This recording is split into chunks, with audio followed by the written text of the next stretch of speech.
Rooting plants and propagating them from cuttings is always challenging.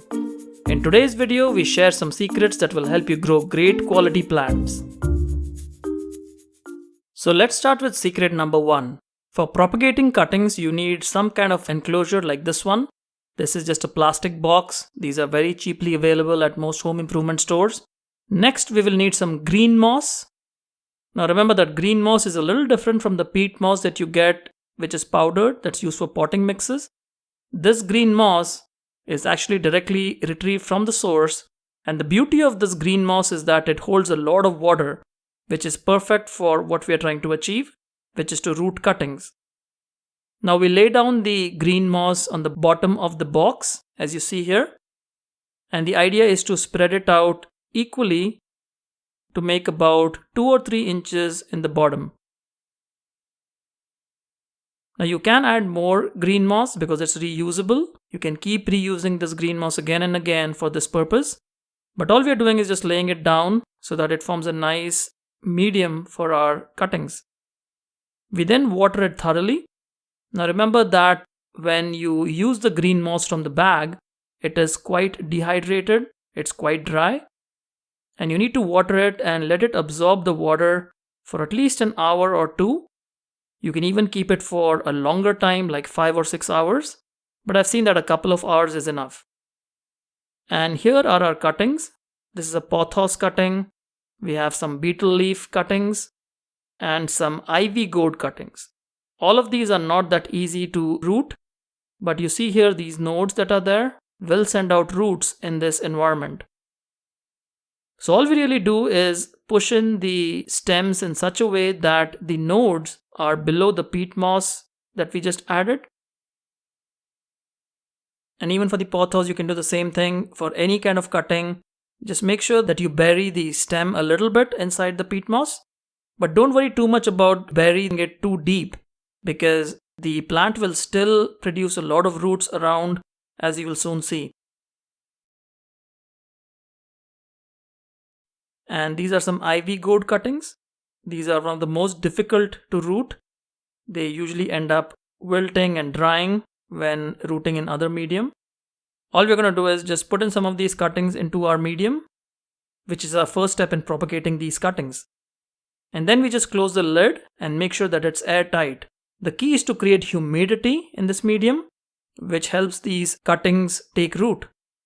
And here you can see just after a few days, the cuttings are now ready to be planted. Now it may sound like a surprise, but this humid environment that's created is very conducive to the plant producing roots, as you see here. And you can see the roots, they are very well formed. This is a longevity spinach cutting that we had placed, and some more pothos cuttings and some betel leaf cuttings.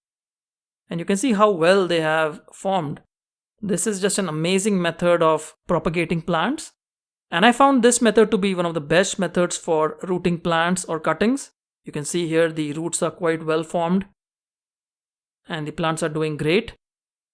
Now remember that you need to put your box in a shaded location, not in full sun. A little bit of sun is okay, but you don't want it to be in full sun, otherwise your plants will actually get baked with the heat. You want the temperature inside the box to be at around 80 to 90 degrees at max. And the humidity that comes from all the water content inside is that makes all these beautiful roots for these plants. Now here you can see the pothos plant again. So many roots on this plant. This is just so easy to grow now that you have all these roots around the plant. And this is a root on the betel leaf cutting. So all you really do is after your plants have rooted, you just take in some potting mix. We just have some leftover potting mix here, and then plant your cuttings into smaller pots, and you can up pot them once they grow larger. And here is our betel leaf cutting, same thing. We just take a nice pot and then add some potting mix and then plant our cutting. And since the roots are already there, there's a very high chance of this plant surviving, as opposed to planting them without any roots. And here you can see you can just curl the plant around inside the container and then add in some potting mix to get some great quality plants. And here is one more cutting. This is a pothos cutting. and you just have to make sure that all the roots, or at least most of the roots, are touching the soil. So we're just removing some more leaves so that it's easier for us to put this plant inside the potting mix, so that a lot of these stems will take root. Now don't worry if a couple of roots are outside, they will just dry out over time. But you do want to make sure that you have at least 2 or 3 roots inside your potting medium.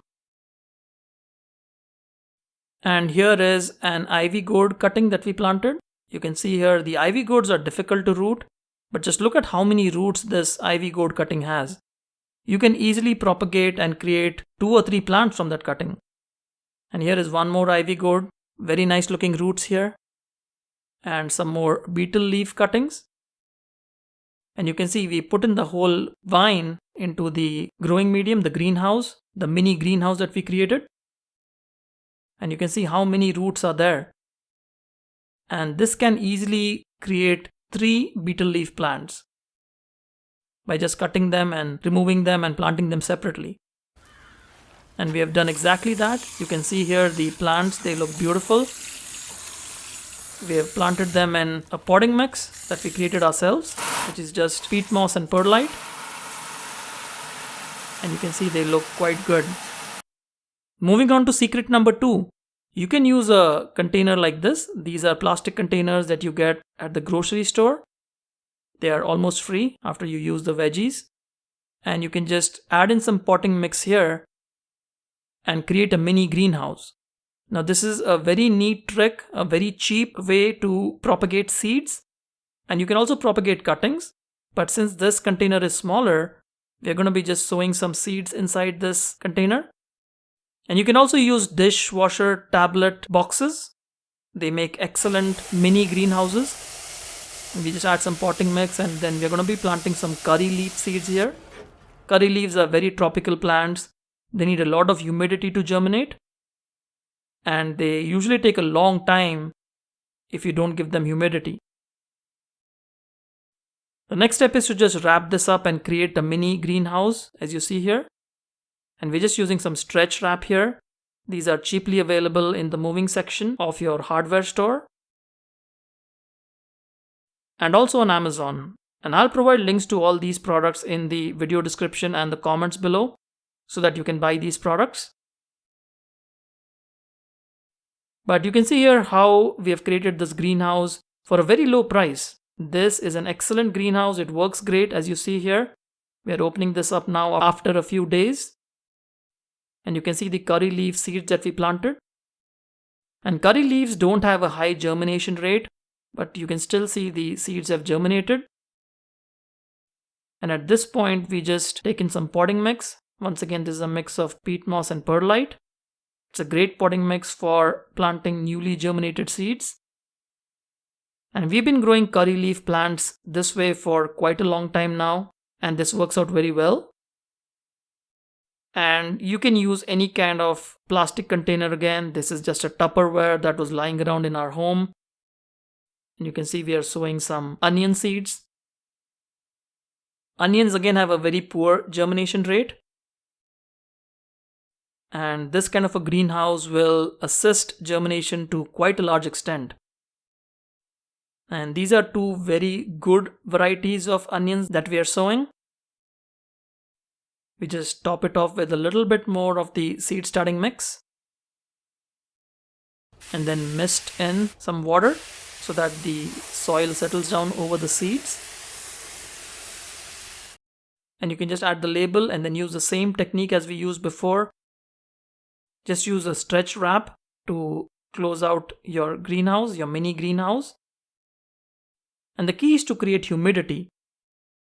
This humidity will let your seeds germinate very well, quite quickly. And in just a few days, you can see here the onion seeds that we have sown should have germinated and have germinated. And onions usually take a long time to germinate. The germination rate is very poor if you don't give them humidity. So all in all, this technique works really well for any kind of seed starting. You saw us starting curry leaf seeds, you saw us starting some onion seeds. So this is a very cheap way to create your own mini greenhouse. Moving on to secret number 3. This is how you propagate cuttings that are a little more woody. And here is a little technique to create holes in your cups that we'll be using to propagate our cuttings. I just use a drill and then just drill down all the way to create all these containers at once. Now we are using a rooting hormone. We have removed a little bit of the stem or the cutting. Since this is a woody cutting, we want to make sure that we scar it a little bit and then dip it in the rooting hormone as you see here and then plant them. Now the rooting hormone is a dry substance, so just dip the bottom of the stem in water and then in the rooting hormone and then plant your cutting. And this technique works out very well. If you have extra leaves, just remove them. You need a few leaves, but even if you don't have a lot of leaves, that's perfectly fine. And I've noticed that the V-shaped or the Y-shaped cuttings are quite good. And one of the mistakes that a lot of gardeners make is to water your cuttings after you have planted them. But all you need to do is water them before and then put in your cuttings. And also make sure that you're using a finger or some kind of a pencil or wood to make those holes before you put in the cuttings. And in just a few days, you can see that the basil cuttings have grown quite well. And I hope this technique works well for you for propagating cuttings. So there we have it, folks. Those were our 3 secrets for creating great quality cuttings, rooting your cuttings, and propagating your plants, as well as seeds. And it took me a lot of time to make this video, so I'd really appreciate if you could hit that like button. And if you're not already a subscriber, hit that subscribe button. And if you have any questions, put them in the comments box below. We'll see you again soon. Happy gardening!